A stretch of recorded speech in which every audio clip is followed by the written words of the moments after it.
Welcome to Being Boss, a podcast for creatives, business owners, and entrepreneurs who want to take control of their work and live life on their own terms. I'm your host, Emily Thompson, and in this episode, I'm joined by web designer Callie Edwards to talk about trends as well as tried and true tactics in the world of small business websites, a perfect chat for all you online business owners out there. You can find all the tools, books, and links we reference on the show notes at www.beingboss.club. And if you like this episode, be sure to subscribe to this show and share us with a friend. Whether you want to grow your business with content marketing, social media, or speaking on stages, or in highly produced Zoom rooms, I've got a podcast recommendation for you. Cue up an episode of The Shine Online, hosted by Natasha Samuel, brought to you by the HubSpot Podcast Network, the audio destination for business professionals. On her show, Natasha interviews the brightest entrepreneurs she knows to bring you no-fluff advice, honest discussions about the mental health and lifestyle aspect of entrepreneurship, and actionable strategies and success stories of those who've mastered the art of shining online in this conversational podcast, with some hard-hitting episodes on marketing your business and filling the latest of her lineup. Give it a search and listen to The Shine Online wherever you get your podcasts. Callie Edwards owns June Mango Design, a creative studio that works with helpers, healers, and holistic brands. June Mango's sweet spot lies in the logo and web design process. With her signature Go Live in 5 process, you get a fully designed logo and website in just 5 days. You start on Monday, you're live by Friday. Her designs have a unique ability to unearth emotions so that clients can deeply connect with their dream customers. Callie has previously made an appearance here on the Being Boss Show in episode number 287. Callie, welcome back to Being Boss. I'm so glad you're here. Yes. Hello. I'm so glad to be back. Yeah, it has been, I went and looked, it's been a whole year since we last recorded. So you were last back for episode number 287, an episode called Intentions for Small Business Success at Every Level with Callie Edwards. And I don't know if I ever really followed up with you on this, but that was one of the most popular episodes of the year. Well, hey. Hi now. Yeah, right? Right. People want to be small. They do. And not feel bad about wanting to be small. There's no reason anyone should. So if anyone is interested in hearing more of Callie's story or interested in the topic of intentionally staying small or intentions for small business success at every level, go back to episode number 287. We'll include links to that in the show notes. It was such a great episode and really one of our most popular ones of the year. So we're back for another great chat, but this time not around the sort of 30,000 foot view, like small business owner mindset, but really what it is that you do. And that's website stuff. Mm-hmm. Website stuff. So What have you been up to in the past year? Give us a bit of an update. So, well, we were just talking before we jumped on about how my little baby is 10 months now and he just started sleeping through the night. So personally, I'm sleeping, which is exciting, which means that professionally I am thriving again because I can think. So I think the main update is that, my thing is Go Live in 5, where we build a website in a week. And I've kind of expanded that to be doing a couple other things. So now we're doing Go Live in 5 logos. So we're doing logos in 5 days. And that's not a full branding. It's more of the design only. Anyone who does branding knows that there's a lot that goes into branding and brand strategy. But, if you just need a logo and an icon, we are knocking that out in 5 days too. So we're kind of just expanding what we do and the fact that we're pretty fast at what we do. Wonderful. And just for clarification for anyone who's like, ooh, that sounds interesting to me, but also for painting the picture as to what we're about to talk about, what kind of websites do you do and for what kinds of folks? So we work with holistic brands and helpers, basically. So therapists, yogis, acupuncturists, anyone who's trying to kind of really get us all back on track. I help them so that they can help me, basically. They're really small businesses. And, again, because what we talked about last time, my business is really small. I think we even decided it's a micro business.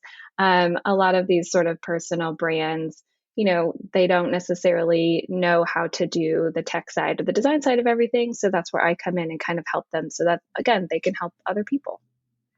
Lovely. Perfect. Then from that, we're here today to talk about websites and sort of the state of websites in 2023, what we need to look forward to, what we need to sort of keep away from. And I was talking to you too about before we got on to officially record that this used to be my wheelhouse. Right. I spent 8 years designing and developing websites for all kinds of businesses, loved doing it. But in 2018, right about the time the Being Boss book was coming out, I decided to step away from that business and go full time. Actually, no, I wasn't going full time into Being Boss because I had launched Almanac. So I decided to split my time between two different businesses. Instead of Indie Shopography and Being Boss, it became Being Boss and Almanac Supply Co. And the further in time I get removed from leaving behind websites in 2018, the further I get from what in the world is happening with websites in general. I feel clueless. I feel like we were making, old like mom jokes. I do feel like actually legit in my house, I'm the mom who doesn't know how to use the television. Like that's where I've gotten. That's perfect. I blame that partially on not doing websites anymore. You just lost all of your ability to do any technology. Yes, all technology knowledge left my brain immediately, and I've definitely become I don't know which remote to use, and I'm just like, just cue me up, whatever. Like I send someone on their way to work the television for me, which is ridiculous, but I also don't hate it. I feel like that a little bit with websites. I'm excited to have you here to sort of be the fresh look at it. So before we dive in really any deeper than that, still, personal question. What do you love about websites? Like, why are you in the website world? That is a really good question, because I know we've talked about this before. Websites are hard. Websites tend to be at the end of the sort of exciting, all the things you're doing in your business when you're branding and you're getting the beautiful logo and you are doing your copy and strategy, and then you have to do your website. And it's kind of hard. There's a lot of tech stuff involved. I started doing websites because I wanted to just make them more creative than they were at the time. I mean, this has been a long time now. I started in like 2013. So that was like a heavy WordPress era. And it was a little clunky and it was a lot of bugs. And I just felt like, this can be way more fun, and just kind of like bringing a more designer eye and less, like a coder eye. And that was right when Squarespace and some of these other CMS platforms were coming out. So you could do a little more with it. So that's why I started it. And now I really, like I said before, design wise, yes, that's still why I do it. I love designing, but also I just really, really like the people that I work with. I like getting to kind of lift them up a little bit whenever they don't ever want to touch a website. And I totally, totally understand why, because there are just so many bits and pieces that are tough, connecting your email and what is a domain and what is my hosting and what are you talking about? So there's all those like technical pieces too, but even answering some of the questions, and I know we'll talk through some of them today, but like, what are the tools and integrations that I can use, and what do they even offer now that connects to my website, and what can I do and showcase, and how can I connect with my clients and all of those things. So it's kind of nice to be able to just dig in with people so that they, again, can just focus on whatever their core calling is, and we kind of help them do the rest. Yeah. Oh, I love all of that.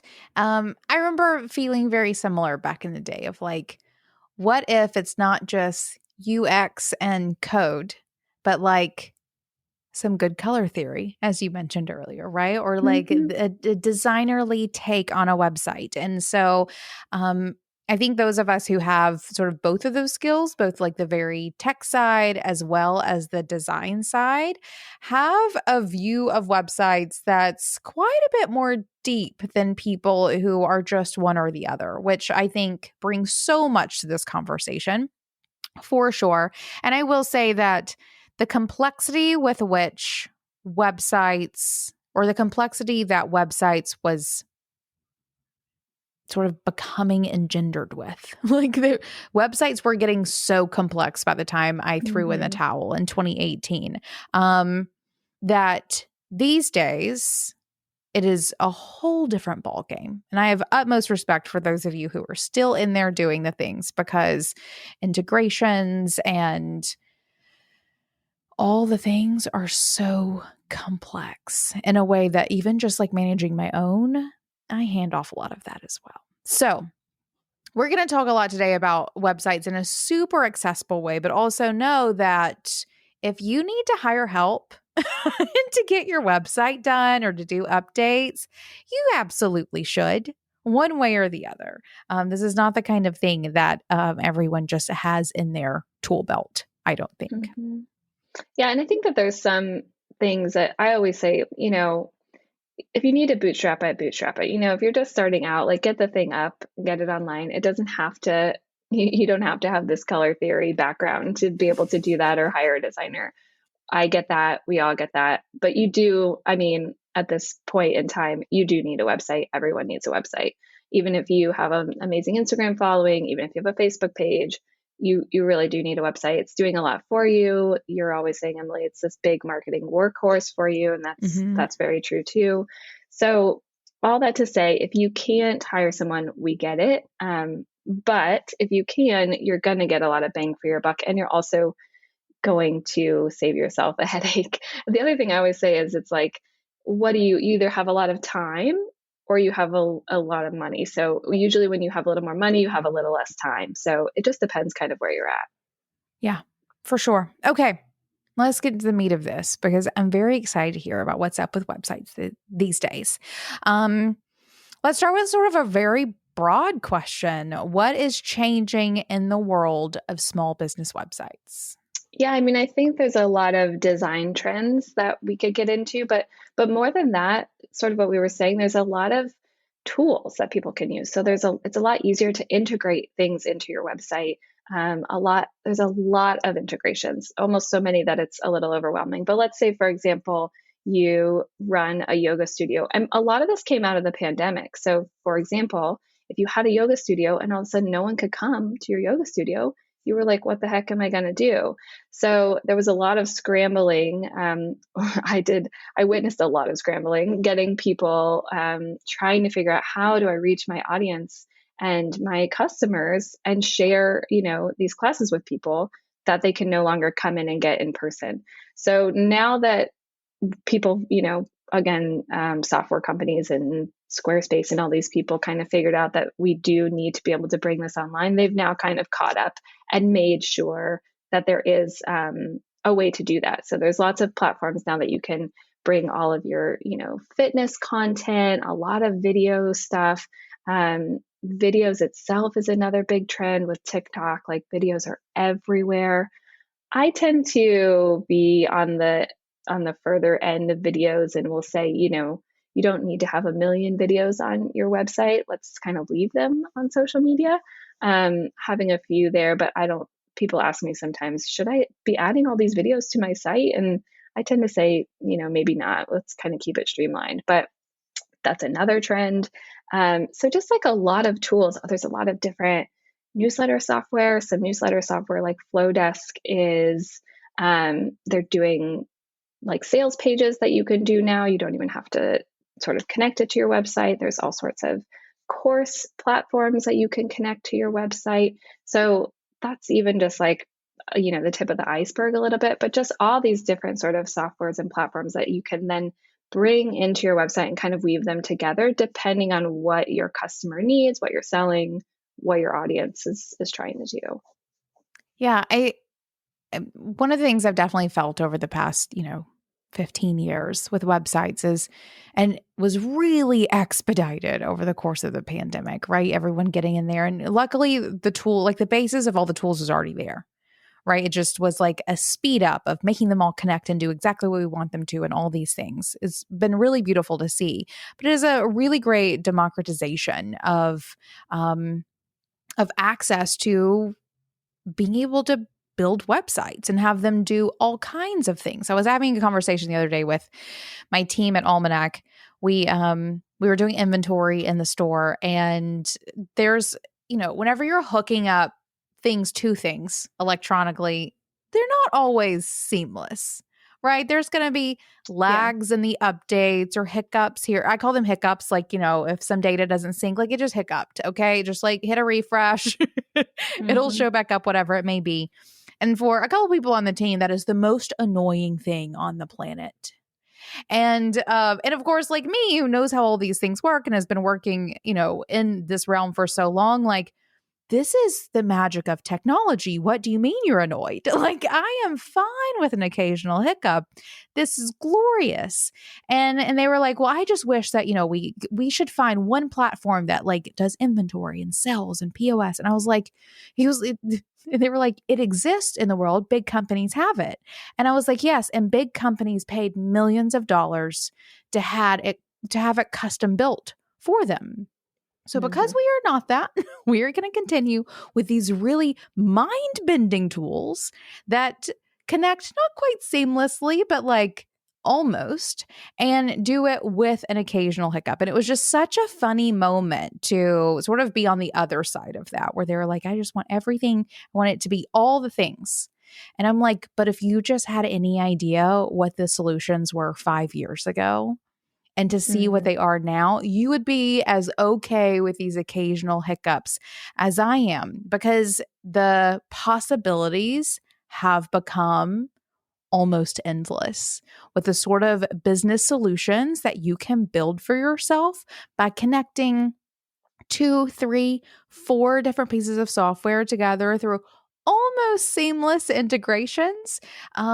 Is crazy in a way that I remember hand building simple solutions for people 10 years ago, because the option to get, for me, it's a Shopify store, and let's say an Acuity scheduling account and hook them up was not an option even a decade ago. Yeah, it's wild. And I think, one of the trends that I am seeing too is just this, like, I think we're seeing it everywhere. It's just like we have access to so much in every facet of our lives, and everything is so easy that it's almost like we feel like we need all the things because we have them at our fingertips. But I do think, so that's the trend. I don't necessarily think that's a good thing. I think that sometimes, like you said, it starts to feel a little piecemeal, like it starts to feel like you're just slapping a bunch of stuff together on your website or anywhere else. We don't necessarily need to have 16 different types of social media platforms on our phone. Maybe let's pick 2, Yeah, right. For sure. There's a sweet spot. So when it comes to integrations, I find if I have more than 3 things working together, it's too many.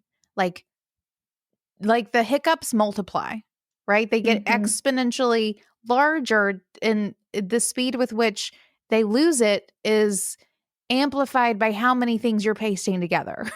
So I always aim for incredibly, incredibly simple integrations. 1 for sure, 2 if I have to, 3 like if I really, really, really have to, and it better really it better be so far removed from like core processes that it's just like advantageous for somebody to have it over there. And anything more than that is not going to happen. So I think you're right. There is this trend of like taking a hold of all the opportunities, but there is wisdom and keeping it down to what you most definitely need, and connecting things wisely, because it can really get real messy real fast. Yeah. And, it's kind of like a business strategy decision too. There's, for example, another one is it's so easy to do these drop shipping print integrations now. So, you could just say, well, I'm a designer. I'm going to start designing t-shirts too. And I'm going to just add that to my site because I can. That's a silly example, but you can. But, then you're kind of distilling your message, your services. So again, there's a lot of stuff. It's a cool thing. We don't necessarily have to do all the things, but that is something. It's nice to have them, so that if you actually are selling t-shirts, now you have this cool integration that you can use. Yeah, I think it's also really fascinating that you brought up this video piece as well, because that's also something over the past couple of years that I've seen becoming more and more of a thing. And, whereas, you know, 5, 10 years ago, it was kind of cool to have like a B-roll video on your homepage behind your like opening text or whatever. Like that was the trend and cool. And Totally. I feel like that's the timeless design personally. I think you can have one, right? Like Yes. that Yeah, is the yeah. thing. One. Absolutely. Right now the thing is let's make our own website look like TikTok or Instagram Reels or whatever it may be. And so I think you're totally right there of like keeping that down because like the difference between someone who's building websites and understand how like data and all of those things is going to work versus someone who just wants the things on their website without thinking about the repercussions of those kinds of things is just how heavy of a load video is for both your website hosting but also for someone trying to load your website while they're driving down a country road with little to no cell phone service or whatever it may be. So it can literally be the difference between having a customer and losing a customer, is making decisions around the video situation so that you are really optimizing. You're optimizing the experience. And sometimes optimization is less, not more.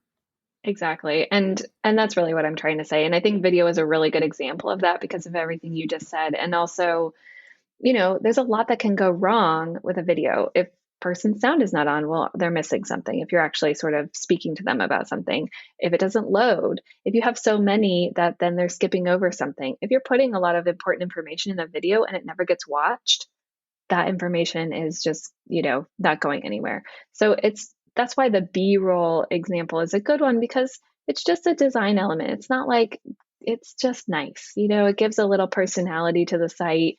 But it's not like some critical thing if it didn't load for some reason.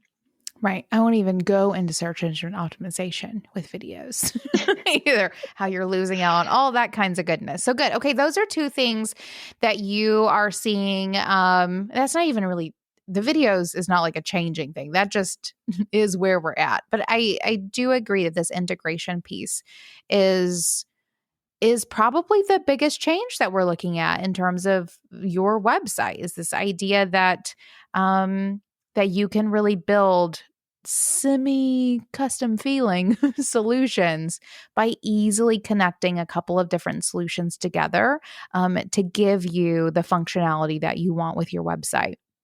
Can I tell you something that I'm seeing in the sort of world of small business websites that I think Yeah, is fascinating? totally. People not even having them. Tell me more. I'm seeing this a whole lot. And I think it's really interesting and something that I've even thought about for myself. Like, and mostly the growth of platforms, and social media and those platforms are one side of it. But the other side of it is Patreon and Substack and all of those platforms where you actually get to sort of quote unquote own your customer base, right? They're not all owned by the platform or the company, but you actually have access to their contact information and can take them with you, those sorts of things.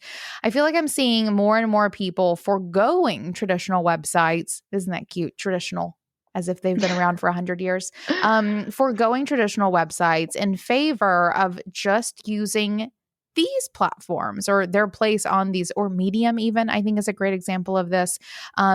Using those platforms as their online home. Are you seeing this and what are your feelings?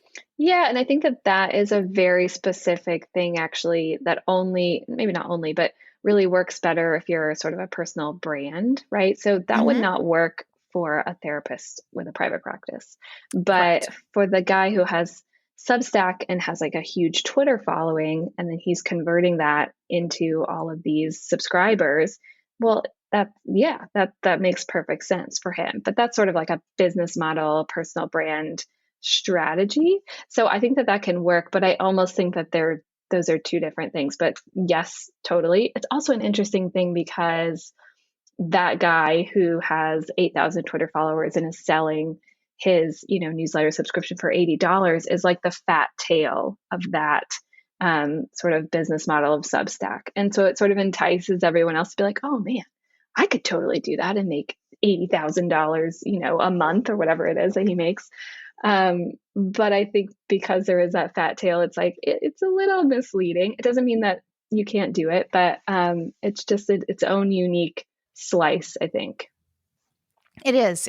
And it's been interesting to watch it grow, or like the interest in that grow, and for it to become that sort of home for so many people.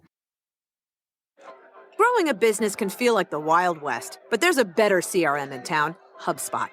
HubSpot CRM keeps all your teams on the same page, so you can spend less time managing your software and more time connecting with your customers. When you hitch your wagon to HubSpot CRM, your marketing, sales, operations, and service teams all have access to the same data. Sales teams won't miss out on qualified leads, and marketing teams know where best to promote their offers. That's how the Wild West is won.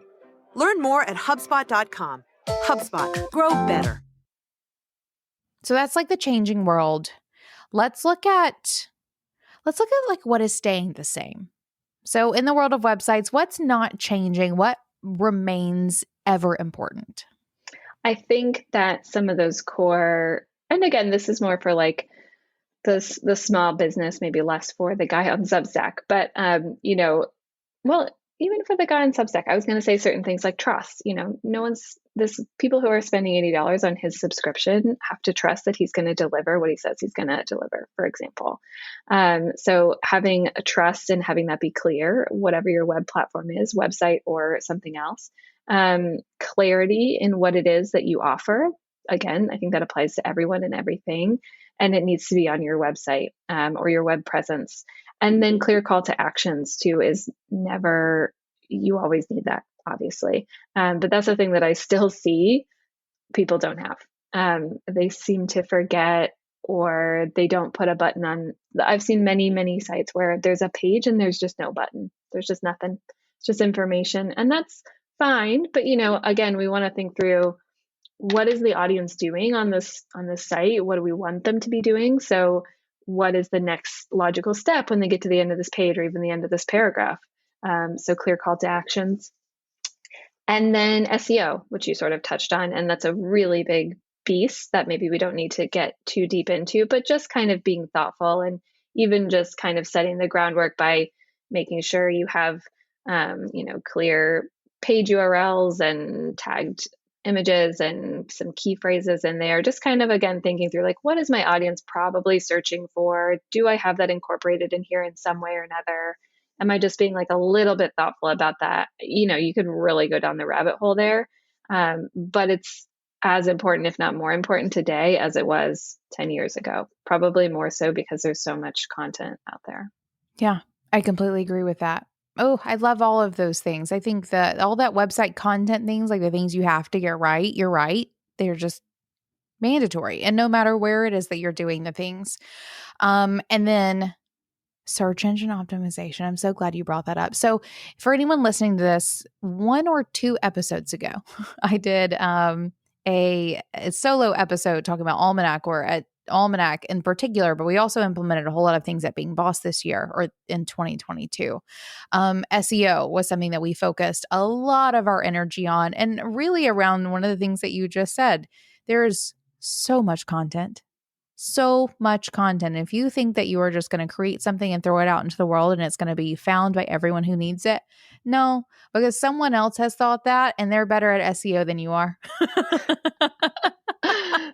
That's accurate. Right. And so you got to also be good at SEO if you're doing any kind of, or if you want to be found organically on the internet. If you do have a private practice, let's say, and it's all word of mouth and you just need a website up to, give the basics to the people who already know you or whatever it may be, then a little less important. But if you're creating any kind of website content, actually, no, not even creating, if you have a website and you want it to be found, and especially if you are creating more content, so if you are blogging or creating articles or whatever, having at least a working knowledge of SEO, I think, is never going to go out of style. And as you said, are becoming as newly relevant as those chunky loafers from, a decade or 2 ago. They just get more and more stylish, right? Mm-hmm. You just need to see them everywhere. You need more and more and more. Yeah. Yeah. Yeah. I think that an SEO is tricky because, even I feel like, and I sit around doing this all day, every day, and I still feel like it's hard to kind of keep ahead of SEO and knowing what we need to do because algorithms are always changing and it's tricky. But there are, like I said, some things that you can do on like a base level, and you can just give that a quick, ironically, Google search, and find, a couple tips about SEO that then you can probably even implement today on your own site. So, again, just those are some like core things. You can go down the rabbit hole with any of those things, really. You can hire a copywriter to make sure that your copy is super clear, or you can just come through it and think about it from your audience perspective. It does this explain what I want to say to someone who doesn't know the layman's terms of, my industry, that sort of thing. So as long as you're kind of keeping some of these things in mind as you're going through, there, it doesn't matter what the trends are. Yeah, for sure. And I will say one of the things that we've been working on in SEO is really just on knowledge of SEO that I started gathering 15 years ago, right? The basics of it are really all about the same. There's lots of like new things that, you can implement and do, but the core of search engine optimization is set on a baseline of principles that if you even can just get those going, you are winning. And the algorithm isn't one like social media where, things are relevant for 24 hours, 2 weeks tops, but things that you've had on your website for years can be some of your best performing stuff if you do your job right. I was just going to say that. Don't expect to get SEO results overnight. The highest performing stuff takes years, which is, people always want a magic bullet. There isn't one. There isn't one to lose weight. There isn't one for SEO. You just have to do the work, Yeah, for sure. And just plug here, I am doing an SEO workshop, which I would actually love to see you in because I'd like to pick your brain a little bit as we show it, because I'm going to be walking through the entire process of stuff that we've done at Almanac and at Being Boss over the past year for the Being Boss Clubhouse. It's free to all of those members. So beingboss.club/community, join the Clubhouse tier. It's going to be fun. I'm going to bring Corinne in from the Being Boss team, who's been working on a lot of this too. And not like super heady theoretical stuff, but we're going to be walking through literally step by step. We're going to show you our spreadsheets, all of our tools, all of those things. So if anyone would like to join in for that, for some SEO, just sort of basic knowledge to get you started, I'm excited to dive into it because for us, that is where we're putting our online marketing efforts. Like, screw social media.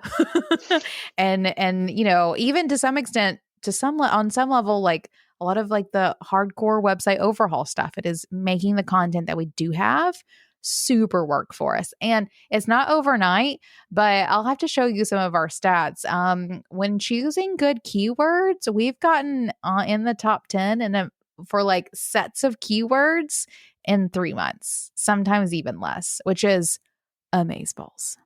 Yeah, if you can really dive in, and again, this is really diving in. You have to go through and figure out what your key phrases are that are going to be actually, pulling through and getting above everything else. And if you can really like sit down and figure that out, you could do some pretty amazing stuff. And imagine what that 3 months is going to turn into in 6 months and a year and anything else. Yeah. I know, it's so exciting. Okay. Perfect. So that's what is staying the same, right? We talked about things that are changing, what's staying the same. Let's talk about maybe some trendy stuff. And I want to talk about this too, not like everyone should go redo their website in this way, but more of this is kind of what you might want to steer clear of a little bit, so that, because websites aren't cheap. Right? They take a lot of time and energy from you or from somebody else, and or a lot of money. And when you get a good website, you're going to want it to stick around for a minute. So being too trendy with websites is not something that's going to be a great investment. So I'd love to hear from you. What's trending at the moment? What would you maybe encourage people to check out or try if they want? And then what would you get people to stay away from? Well, let's start with some of the more fun ones that you could try. And I think I'm not going to say like this is bad or good. It's just sort of interesting. So I feel like I've been seeing a lot of more interactivity, and some of that is like, interactivity, I usually think of like how the user is literally sort of interacting with your site. So what's happening as your mouse is sort of scrolling over elements of the site. So there's a lot of mouse over changes that I'm seeing. So if somebody scrolls over like typography, it will shift to a totally different font, for example. Or you might scroll over a piece of text and then an image sort of pops up. So there's like some cool things like that. I even added to my site after people subscribe to my newsletter, I send them to a page and they can doodle on the page with their cursor and they can just draw whatever they want, which is just silly and fun. So just like little fun ways to kind of interact with your audience. Been seeing a lot more of that and cool options there. Another sort of design one is I've been seeing a lot, that used to be, we talked about kind of that B-roll video, which is usually in like a big sort of banner background. I've been seeing a lot less big banners in general, especially as like that hero image, which used to be like almost everyone had that. You had that big hero image at the top of the page. It was the first thing you saw, and it's not gone. But I've been seeing a lot of sort of interesting ways that people are pulling in different designs and elements that are just, it's not just like the same old thing every single time. So those are kind of fun. Some of the things that are important that I, again, think you should do is thinking about accessibility. This is a big one. First of all, you can get in trouble. You probably won't, but you could. People are getting sued because their sites are not accessible. So that includes thinking about accessibility for a multitude of people viewing your site. So people who are experiencing blindness, for example, they have software that reads through the site and they will read your image tags. So making sure things like that are updated. People who just, like if they can't see as well, making sure your contrast is really good with your colors, text size is big enough, these sorts of things. And there are ways that you can go through. You can, again, kind of search through and see what the whole list is and just kind of comb through your site, check it out, make sure that you're just being conscientious for different folks. There's also an app by, I think, Userway, and you can do that as like, speaking of integrations, is another integration you can do, but you can do this app that will basically allow the user to change the site so that they can read it or view it in the way that they need to do that. There's a ton of different options that they can click through. So again, if they're dyslexic, for example, it can change the font that they're viewing so that they can read it more easily. So there's a lot of ways that you can kind of think through making your site accessible. And I think that's a trend that we should adopt.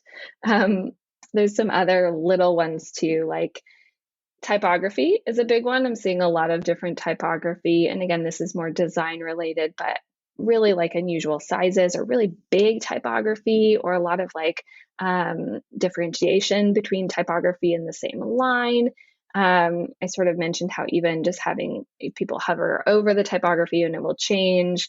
A lot of high contrast with typography. So typography is becoming, and it kind of has been, this is one that's been like creeping into the forefront for a while, but it's like, I've seen some sites that are almost completely typography based lately, a lot more, hardly any imagery, which, used to be never the case. So those are just some like fun and interesting ones. But I'd be curious what you think about any of those. I mean, I am all for a mouse trailer. Or like a little cursor trailer.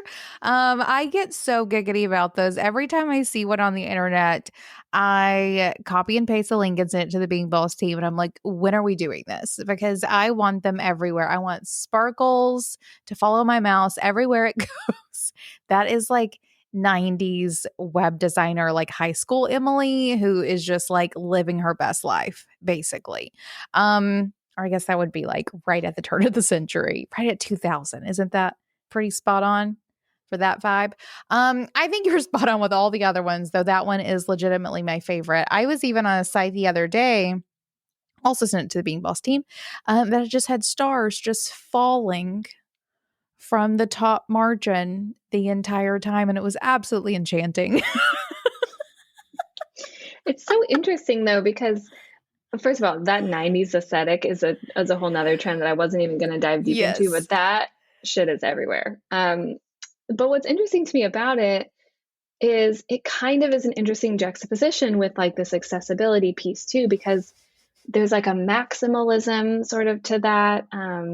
Just it's like we're just throwing up all over our websites. Let's just throw stars and cursor trails and, all kinds of like wild GIFs everywhere. So it's kind of fun. But again, I think maybe that's why we have this duality of the accessibility being like, but wait, we really need to be able to actually read and follow through everything on your website. So it's fun, but it also, I don't know, it's kind of like in direct opposition to actually being helpful for everybody. That is exactly why we do not have it on any of our sites. I have a really great filter called a theme who's like, this is cute, Emily, but not for us right now. But I do love those. The 90s aesthetic is totally the trend that no one should jump on. As much as I love it, as much as I absolutely love it and how it brings my heart so much joy, God, can we just make like I'm imagining like all kinds of hardcore like 90s, early 2000s graphics that I want nothing more than to build everything out of, but I am not, because it will be old in no time, absolutely no time. So as much as I love it and appreciate it, and I'm so glad that some people have jumped on that bandwagon so that I can appreciate it, if you are trying to build a website for your business that's going to last more than 18 months, don't do it. Absolutely don't do it. Yeah, totally. I think at any time you get, if there's a decade that has come back, it will also go away. So that's just like, hot tip. Yeah. Let's not go down that road. Right. Right. And in 20 years, when that website is relevant again, it will no longer be functional. So that's right. Don't do it. Don't do it. Perfect. I think all of those are really great. And I think you're right. There are some there that we should absolutely hold on to and continue forward with. This also sort of harkens back to a conversation I had. Actually, let me look at my little database here that I'm in. So if you actually go back 2 episodes to episode number 340, I have a conversation with Autumn Whitboyd about legal updates for, business this year. And one of the things that we talked about in that episode is how, online business is becoming less of the wild, wild west, where we have the ability to just do business, create our websites, right? Like, have the colors be whatever we, quote unquote, want them to be, whatever it may be, and more into the structured foundation that allows for accessibility and doing business in a good and right way that, is accessible by all, like all these things. We're moving out of that Wild West and into some rules that we kind of just need to follow in order to be and do good in the world. And I'm all for it. So if anyone is looking at doing any website updates, actually, if you're not looking at doing any website updates, but you're just wanting to make sure that your business stuff is super buttoned up, doing an accessibility audit of your website, I think, is a really great step for everyone to take. And you're right. You probably won't get in trouble, but if it is not accessible, there are grounds for you to get in trouble, and for you to also just lose out on having what you do accessible to someone who might need it. Totally. You might lose a key client that you might want to have. Again, as I said before, working with a lot of therapists and just people who help other people, it's really important if you do, because you don't want somebody to feel like they're not able to get access to the help that you provide. So it is a pretty big deal. I have a blog post about it that kind of covers some of those baseline things on junemango.com. And then I also link out in that blog post to the website, the ADA website. So you can really get, like, if you want to super dive deep, there's plenty of information out there that you can kind of go and find. Perfect. And we'll include links to those things in our show notes, as well as that episode with Autumn, if you want to go back and listen to that. Perfect. And I think we can probably start wrapping this up. But before we get too crazy, I would love to know where you see websites going. So I think that it's going to be sort of in the same vein of the accessibility sort of conversation, where people and brands are going to start having to kind of merge this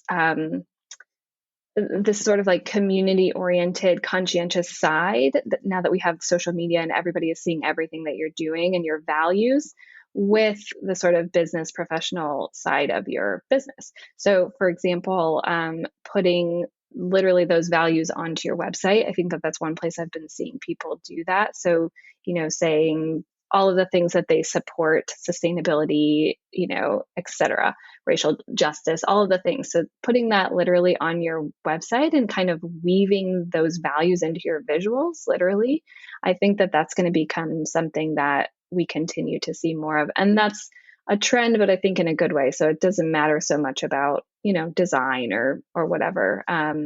And one of the other things that I'm seeing a lot of is just ways in which people are kind of pulling back from social media, which you sort of noted. I know we're all feeling a little burnt out of social media, and especially in trying to market our business there. So there's some interesting ways that people have been kind of, again, pulling the element of the socialness or just the updates into their website. So another thing that I didn't mention yet is a now page. And a now page is basically kind of, if your about page is like your background, sort of a little bit more about you, and your contact page is obviously people getting in touch with you. Your now page is kind of like a longer form blog post about kind of what you're up to and what you're interested now. So again, that a little bit ties into like, you could be talking about the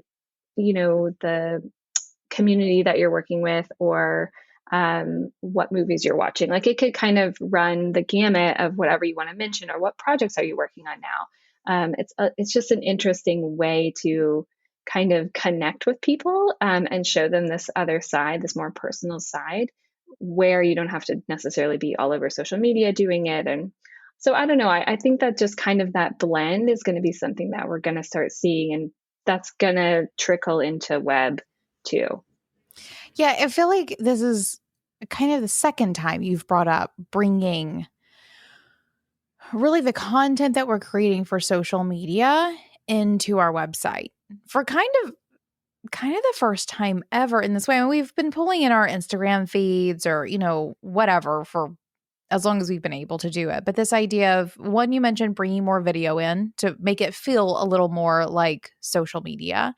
And two, this now page, which I've seen a couple of these and I find them fascinating. I think there's such a really great little like peek into the lives and experiences of the people behind the brand, or, like into the back office, right? You're like just opening up that back door and just seeing what everybody's doing inside and what's important to them and what it is that they want to share.